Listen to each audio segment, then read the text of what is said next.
there comes a time in many YouTubers' lives where their main channel has gotten really big and they want a second channel that's more personal and more like talking face to face with the camera. I haven't reached that level yet, but I'm making the second channel anyway. So, welcome to Luulu Soul Vlogs.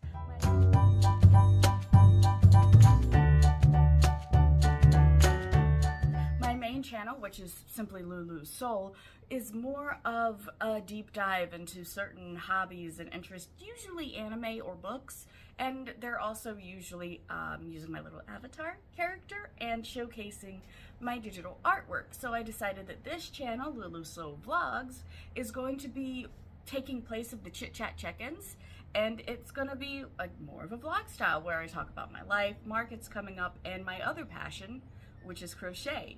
Speaking of which, I'm about to put in here a yarn haul, which I actually recorded obviously prior to this, so it's going back in time. And it's actually the reason, it's the catalyst of why I decided to make the second channel. So there's gonna be a brief break for me, and it'll be instantaneous for you. What's up, dandelions? Today we're gonna do a little bit of a yarn haul, but before I get started, because I want to show you everything that I got, breakdown, yada yada yada, you know the spiel if you've seen hauls before. But before I started, I wanted there to be a little bit of a disclaimer. This is money that I have saved up doing markets and things like that over the last several weeks into the last... This is money that I've saved up over the last several weeks, even the last several months. I don't go out and buy this much yarn every time I buy yarn, and I don't even buy yarn that often. So when you see what I pull in front of me, please do not be discouraged or do not think that this is a normal thing. This is a special occasion. What was that special occasion? First off, I had a little bit of money set aside. I had set aside about $70. Second, Joann's Fabric had a yarn sale on specific brands that I commonly use, specifically Bernat blanket yarn, which at Joann's is normally close to like $13. At Walmart, it's closer to $9. And today, or this weekend, it was also on sale for $9. There was also quite a fair amount of different coupons that rolled into things. Altogether, I spent, of the 70 I had set aside, I spent $45, and this is what I got. The first thing isn't really yarn, but it's really cute, and I'm going to use it a lot, and it is an ice cube / chocolate mold, and it's in the shape of moons. We make our own sodas at home. We have a soda stream, and we like to put ice in our sodas, and I like ice that are funny shapes, and this is going to be absolutely perfect because even though I'm not big on space, I do love moons. But you're here for the yarn, right? I'm here for the yarn. So I've got a few special projects that I'm going to be making for some friends. These friends do not know what these projects are, so I'm not going to tell you the projects or the friends, haha, but I will show you the colors and maybe you can guess. Special points if anybody actually manages to guess what I'm making. First thing is yellow yarn. Again, this is normally $13. It was, I believe, $9.99, so $10 after tax, something like that. But I've got a yellow blanket yarn. It's got sparkles. It's very squish. You can't see it well, but it does have sparkles. And pairing with it, and I just realized the thicknesses might be a bit of a problem, but I'll figure that out. It'll be fine. Is another $9 Bernat blanket. All Bernat blanket yarn was $9.99 at Joann, so I'm going to stop the prices. But so these two together, and if I can help it, I like to pair things with things. So also using the yellow and the pink. Those are the two surprise plushies that I'm going to be making. If you can guess what either of them are, I don't know, 5 points to the house of your dreams. But I also found this, and this is going to be absolutely amazing for chickens. I'm gonna make fuzzy, feathery pink chickens. And also, on the round of chickens, look at this. I love the stripes and speckles for chickens, so I think this is going to be a lot of fun for chickens. And then last but not least, I picked up, whoopsie, these two. This is going to be an alligator. It's going to be an alligator, and the alligator is going to have a vest. There's a pun there. Again, if you can figure out the pun, 5 points to the house of your dreams. Anyway, that's what I've got today. That was my little yarn haul. I guess it's small looking at it in comparison to other yarn hauls. It looked like a lot in the bag. But, I mean, looking at it, again, these are usually like $13.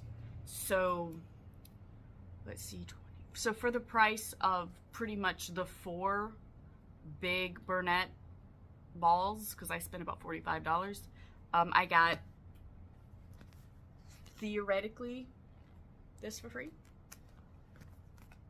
Again, I used coupons. I also still walked away with another 50% off a regular priced item, and I should also have $5 in store credit using the Joann's program that I'm a part of. So I may be going back because there was another yarn that I had my eye on that is also on sale, and I might be able to get a normally like $30 skein of yarn on sale for $20. I might be able to get that for $10, but we'll see. Anyway, if you like this video, let me know. I'm making a Dalek. Okay, good. You've seen the yarn haul. As you can see, here are some of the remains of the yarn haul. One of the secret projects I can't show you yet because, well, I have a very small amount of people that watch my stuff, and I'm pretty sure that one of those people are the recipients for one of the gifts, so I can't show it on camera yet. But what I can show, remember the alligator in a vest? Ha! Look at him. Isn't he cool? I'm particularly proud of this pattern because I freehanded the alligator, which is something I'm starting to do more and more. I did not freehand the vest. I will link the pattern of the vest. You'll see the credentials like down here somewhere, and then I'll link the actual pattern in the description. But the vest comes off. The vest was a free pattern. And so yeah, little alligator in a vest. In fact, any of the crochet stuff, if it's not free-handed, I will, again, credentials down here, and the patterns will be in the description below. Speaking of patterns, fuzzy chicken. I love these chickens, these maple chickens. They have been all over my TikTok, including a lot of videos I made. I have the pink fuzzy maple chicken, and I have, where is he? The little baby boy chicken. Both of these are new color chickens that I will be showcasing at the Doctor Who Con, San Diego Who Con that I'll be doing this weekend. Speaking of which, where is he? I finished it. You saw a little bit of him in the yarn haul a few seconds ago. It was over a day ago for me. I like how posable he is. Like you can pose him. Exterminate, exterminate. In fact, a buddy of mine and I, we started watching Jodie. If you guys are Doctor Who fans, little Doctor Who rant. We started watching Jodie Whittaker. And I remember watching all of the first season of her, and I love Jodie as the Doctor. But when I went to watch it again with my friend, we just could not be futzed. We couldn't. We tried. Like, we got all through episode 1, halfway through episode 2, and we realized that we weren't engaged, like, at all. And then we were thinking about it. I was like, okay, well, this is the first episode of the Doctor, right? Like, this is usually, like, they're usually setup episodes, you know? And then we were thinking back, and, like, Matt Smith's intro was probably the highest class I've seen. I've only seen the remakes. But Matt Smith's regen was probably the highest here. I didn't really like, again, loved Capaldi as the Doctor. Didn't like the writing surrounding Capaldi, and I'm really concerned that it might be similar with Jodie Whittaker. So my friend and I, we decided we were going to go back to Eccleston, which is my first Doctor. And we were going to start at episode 1, because I remember those episodes being the early ones were kind of lame, I thought, you know? My introduction to Doctor Who was what I consider the Are You My Mummy episodes, so, you know, points to the House of Your Dreams if you, know what I'm talking about with that episode arc. But, so yeah, Eccleston, go back to the first, like, this is the reboot of the whole series, and we're engaged again. I'm not entirely sure whether it's nostalgia or not. We are going to be doing a little bit of a deeper dive into our thoughts on that on the other channel, so it'll be if you guys know what the Afterwork Anime Club podcast is, it'll be part of that series. So there'll be, you know, little avatars talking back and forth, and then my artwork in the background. But yeah, so I have been watching Doctor Who from the beginning of Eccleston, and I have just been fangirling all over again. I'm loving it. I'm loving not every single episode, but since it's stuff that I've seen already, I can be super engaged to the episodes that I've already seen, and I can hyperfixate on my crochet for the bits that haven't. And so I'm getting really, really pumped for the Doctor Who Con market. Obviously, as I've shown you with the chickens, the Dalek, some stuff is going to be Doctor Who themed. Some stuff is just going to be fun. Like I'm making more squids. I love these squids. They flippity floppity. And then, first time ever, is going to be a void squid. So I've got my void squid and my void chickens. Pricing is always really awkward. But for my voidies are going to be, I don't know, you guys. I want to price them at 8. I think they're worth 8. But I also think they're worth 10. I don't know, if you see this before this weekend, tell me, should it be 8 or 10? But yeah. And then, you know, the adult versions. And these are super fun. They're super fun to play with. I love the tentacle curls. The tentacle curls on the squids are really, honestly, what makes this pattern as expensive as it is to make, because they take forever. But they're so much fun, and they're so cute, and I love them, so I'm going to keep making them. Let's see, what other crochet stuff I've got? I've got some white yarn here, and I'm thinking of just making snowballs. So you can throw snowballs, and like snowball will be like $5, and you pick up, throw a snowball. Obviously, I'm going to have like my stickers, my art prints, stuff like that. I'm pretty excited. I've also been rambling about 7 minutes about Doctor Who Con, but there are other things going on in my life. I don't know how many people, if any, are going to come over from my other channel into this one, but if you have, if you do, whatever, great. I talked about Final Fantasy XIV. Now, a few months ago, I was like, you know what, I think I want to start playing again. I really want to start playing again.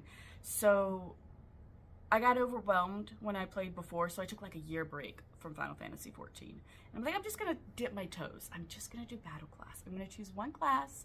I'm going to level it to 90, get through the storyline, and maybe I do some of the raids afterwards. You know, like nothing hard, super casual. So the patch came out. I caught up on storyline. We did the 24-man raid day 1. And then evening 1, I did the new AX raid. And I polished that floor over and over and over again until somehow our group squeaked out a win. Day 1. And that was exhilarating. Also, P12 Savage has an axolotl mount. So I guess I'm a Savage Raider now. Eventually. I'm working on it, starting with extremes. I'm hoping to go into at least the beginning Savage content, the older Savage content, like I think it's called like P4 or something, also drops a mount. But yeah, I am hoping, I'm getting that axolotl. And when I have that axolotl, I'm going to make an axolotl amigurumi just for myself. And I might, no, I'm not going to crochet my character. But I thought about it. I thought about it really hard. I'm like, nah, I don't care that much. But I'm going to have an axolotl. It's going to run on my shoulder. I'll be the axolotl mount. I have a thing for axolotl. I don't know why. Like, they're just so derpy. Derpy cute. I love derpy cute. Anyway, so yeah, so I've been playing a lot of Final Fantasy XIV. I've been reading a lot of books lately. I don't have any of them behind me because most of them have either been audiobook or ebook. so a few weeks ago, I did HorrorCon in Los Angeles. And I've never been big on the horror stuff, so I was like, all right, let me try and read something scary. I chose Carrie by Stephen King, and it wasn't scary, but it was horrifying. I can see a little bit, I think, why everyone loves King. Like, he really, I don't know, I was a little bit of sexism here on my part. I was shocked that that book was written by a man. It got into the heads of teenage girls. Just, I don't know, I felt like it was done really well. And after Carrie, I was like, okay, well, let me go on a nostalgia kick, because this kind of got me a little bit nostalgic for my childhood, which might tell you a little bit about my childhood. Not the super hyper religious mom bit. Don't worry about that. That didn't happen. I loved my mom. My mom was amazing. So yeah, I decided to do a little bit of a little trope down nostalgia lane. Again, loved my mom. My mom was amazing. And so I read a book that I'd never read before, but that I had read other books by the same author. So I picked up Flowers in the Attic for the first time. I've read, I don't remember what the book was called, but it was, and I don't actually think it was written by V.C. Andrews. I think it was written by her ghostwriter. But a girl grows up like super, super poor, and both her parents like leave her, and she and her siblings end up like in foster care or something. And then, I don't know, she ends up in her grandfather's giant mansion of a house and accidentally falling in love with her uncle. And it was a trip. It was a trip. So I decided, you know, might as well pick up the book, the original, from this author who has written dozens and dozens, or at least wrote like 6 or 7, and then a ghostwriter picked up and continued writing dozens and dozens. And so I read Flowers in the Attic and did not realize that that book is a horror novel. That book is terrifying in so many ways. Again, not scary, so maybe not terrifying, but definitely horrifying. Like, as I continue going through psychology courses and psychology classes, I think I might even want to go back to that book and analyze it even more, because it just, I mean, everyone knows the vague idea of Flowers in the Attic, right? If you've heard of it, you know that it's about a bunch of kids being stuck in an attic and their grandmother feeds them arsenic. It goes deeper than that, though, and the whole book is just talking about like how debilitating it is to see someone that you adore and you love and have those emotions become warped by the way that they treat you through life.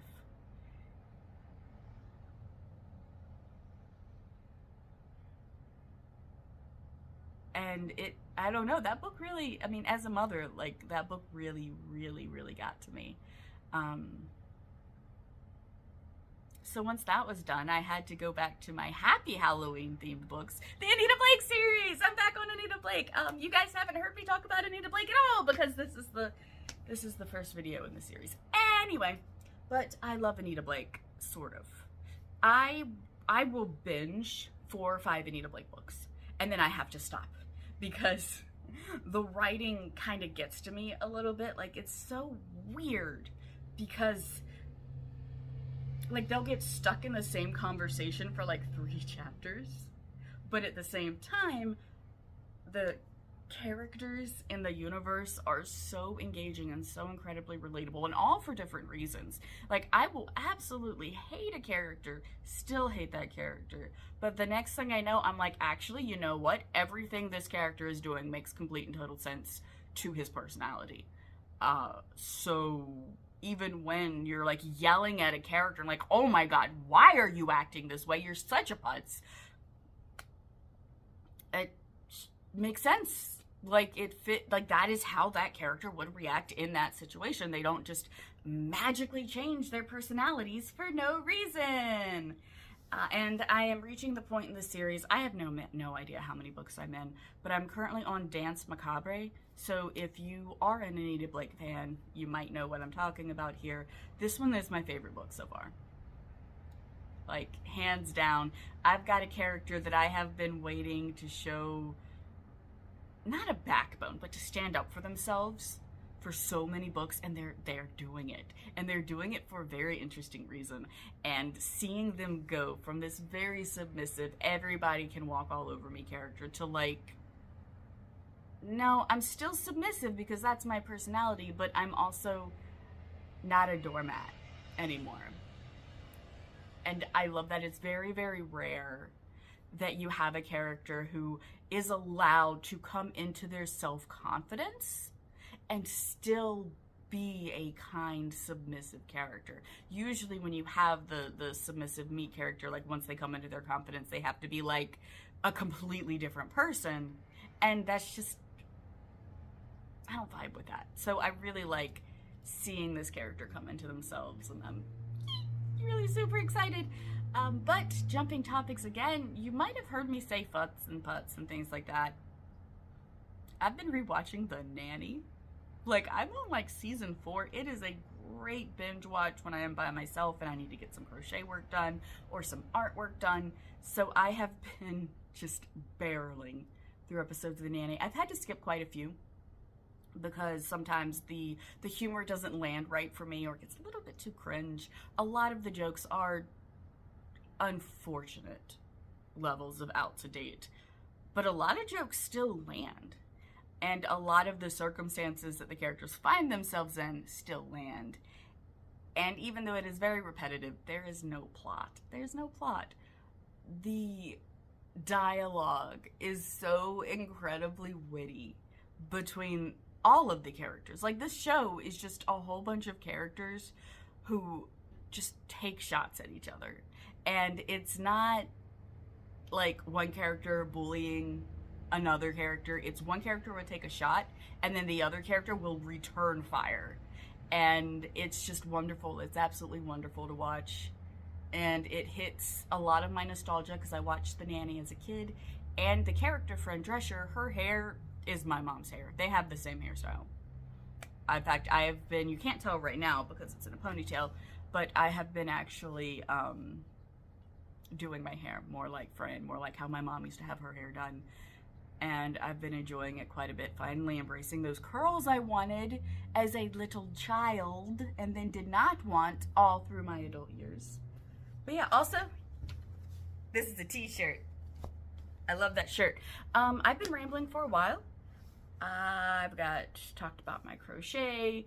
I haven't really been watching a lot of anime lately. Maybe that'll change soon. New fall season is starting. If there are any anime that you think I should watch, let me know. Because again, I have that other channel over there somewhere where I do more in-depth dives on like certain anime series and things like that.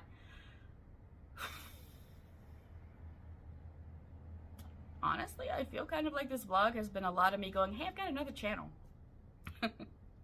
But I also just want to be able to talk to you guys, and I felt like this is more conducive to that. I don't have really anything else to talk about right now. In future videos, you're going to see more crochet, and maybe the videos will be longer, maybe they'll be shorter, who knows? This is just for fun. Anyway, thank you guys for watching. I have been Luulu Soul, and I'm signing off. Okay, thanks, bye.